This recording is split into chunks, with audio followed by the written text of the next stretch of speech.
go. In this segment we'll be showing how to bend a tenor ukulele side on a particle board jig that has the outline, half pattern outline of the side with a watlow heating element underneath it. So we've sprayed one side of the sides, for the tenor uke sides, with water, and I've clamped it down at one end over here at the butt end. I'll slowly work my way forward, and I'm going to try and finesse this, because you have to be very, very careful.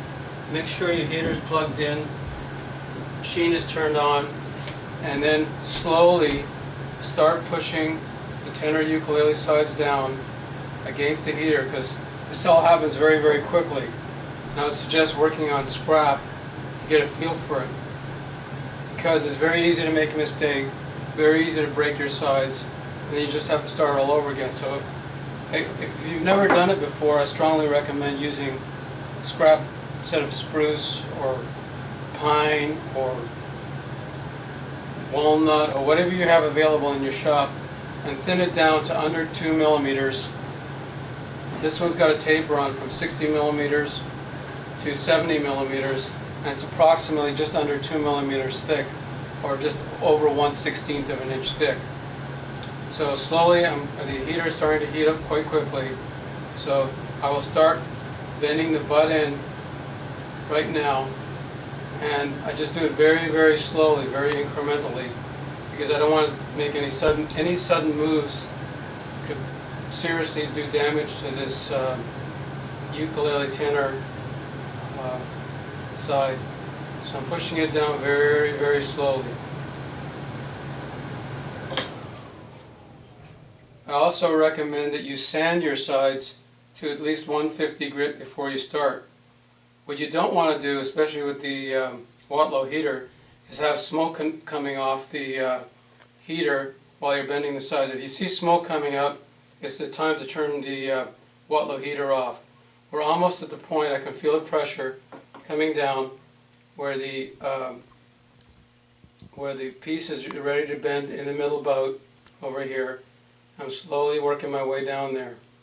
I don't want to push it too hard, and I don't want to push it too fast, because usually that leads to a fracture in the sides or a crack, which you can repair after it's dried out. I see the smoke starting to come, so now I know it's ready. It's time to put the center bout in before I really start to get a lot of problems here. So I've got my caul in place, and I've got it, wait a second, it should be indexed to the center here. The lines should line up with the center as closely as I possibly can. And now is the time to start pulling this down slowly. Slowly, slowly. And we don't want to do anything suddenly, because if we do it too quickly, too fast, it will break. Count on Murphy's Law working when you're working on sides. Everything can and will happen, at least at the most inopportune time. I see a little bit of heat coming off there, even though I've got it on the lowest setting. It's going to keep pushing down just a little bit at a time. I don't want to push too fast, too quickly, or too suddenly.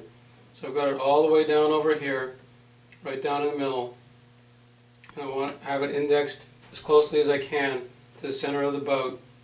And I've got it almost all the way, and I think I've got it just about done. Now I'll start working on the back end.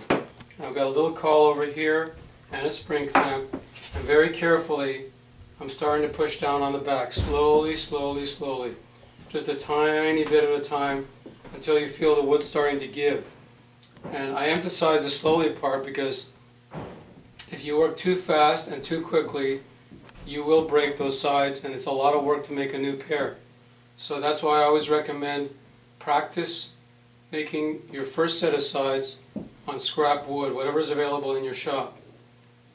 And as I'm moving it, I'm doing slowly, slowly.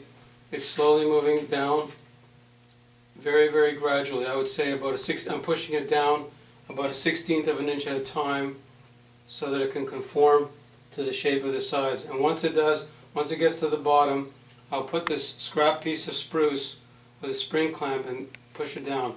You can also use it as a caul to push your wood down with if you don't want to use your fingers and get too close to the heater, the watlow heater. I don't feel any give there, so I'm hanging on, waiting a little longer. It's a matter of feel and practice getting the ins and outs of the watlow heater, how to work it properly to meet your needs for side bending, whether it's for guitars or ukuleles, or this same technique can be applied to many different kinds of instruments.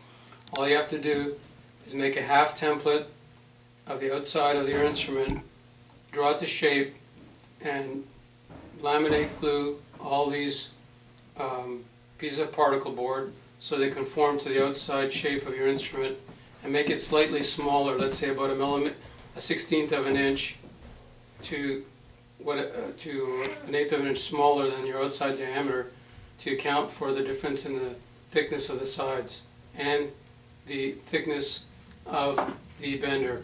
We're almost to the end right now. I can feel it just about coming there. So I'm going to push just a little tiny bit at a time, get my spring clamp together, and push it over.